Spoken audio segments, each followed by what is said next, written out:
जय माता दी भक्तों। आज हम इस वीडियो में जानेंगे कन्या पूजन कैसे करते हैं और उनको खाने में क्या खिलाना चाहिए। भक्तों, चाहे कुछ भी हो जाए, कन्याओं को खाने में ये चीज़ कभी मत खिलाना। माँ दुर्गा होती है क्रोधित, घर हो जाता है बर्बाद, साथ ही साथ इस उम्र की कन्याएं ना हो। भक्तों, नवरात्रि में कन्या पूजन का विशेष महत्व माना जाता है।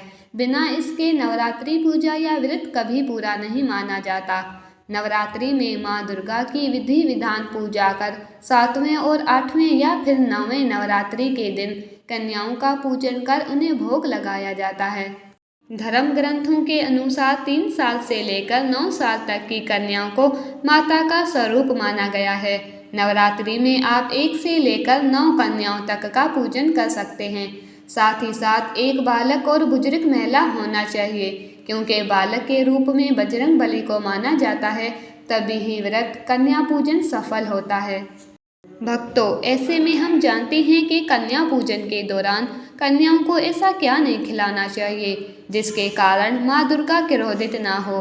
तो चलिए जानते हैं। भक्तों, कन्या पूजन के लिए सबसे पहले कन्याओं के पैर धुलाना चाहिए, फिर उनके पैरों पर मुहावर लगाना चाहिए, फिर उन्हें एक साफ आसन पर बिठाना चाहिए। उसके बाद उनके हाथ में मौली बांधें और माथे पर रोली का टीका लगाएं। दुर्गा माँ को उबले हुए चने, हलवा, पूरी, खीर, फल का भोग लगाया जाता है। यही प्रसाद कन्याओं को भी भोजन स्वरूप खिलाया जाता है। ऐसे में आप कन्याओं को दही जलेबी भी खिला सकते हैं। कन्याओं को भोजन कराने के बाद उन्हें दक्षिणा भी दी जाती है। उसी के साथ कन्याओं को लाल चुनरी और बिंदिया, चूड़ियाँ भी चढ़ाई जाती है।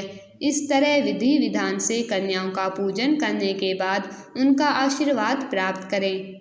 कई जगह कन्याओं को भोजन कराने वाले लोग आशीर्वाद स्वरूप उनकी थपकी लेते हैं। इस बात का भी ध्यान रहे कि कन्याओं के साथ एक लांगुर भी होना चाहिए। माना जाता है कि लांगुर यानी छोटे बालक के बिना पूजा अधूरी मानी जाती है, क्योंकि ये बजरंग बली का रूप होता है। भक्तों, लेकिन इसी के साथ ही क्या आप जानते हैं, कन्या को ऐसा खाना कभी नहीं खिलाना चाहिए, लगता है महापाप। माता हो जाती है नाराज और पूरा घर हो जाता है बर्बाद। ऐसा अनर्थ कभी मत करना। भक्तों, अक्सर कई लोग जाने अनजाने में से बाहर रेस्टोरेंट से खाना मंगाकर कन्या को भोजन खिलाते हैं, जो कि पूरी तरह से इसे पाप माना जाता है। और ऐसा खाना लहसुन प्याज का होता है। ऐसा पाप आप कभी मत करना। माता नाराज होती है और सारी जिंदगी भर कष्ट मिलते हैं। साथ ही साथ कन्याओं को प्लास्टिक के बने बर्तन में भोजन कभी नहीं खिलाना चाहिए। हमेशा उन्हें स्टील के बर्तन या पीतल के बर्तन या पत्तों के बने बर्तनों में ही भोजन खिलाना चाहिए। बहुत ही शुभ माना जाता है। कन्या जब वापस अपने घर के लिए प्रस्थान करे तो उनके चरण स्पर्श अवश्य करें। ऐसा करने से ये व्रत पूरा होने का संपूर्ण और सफल समय माना जाता है। माता अति प्रसन्न होती है और देती है आपको वरदान। लेकिन याद रहे कि कन्या हमेशा आपके घर से खुश होकर ही अपने घर को प्रस्थान करे। अच्छा, तो आप में से कौन कौन चाहता है माता को अपने घर पर बुलाना? तो कमेंट बॉक्स में लिखे, माँ हमारे घर में ज़रूर पधारें। जय माता दी। माँ के लिए एक लाइक ज़रूर करें।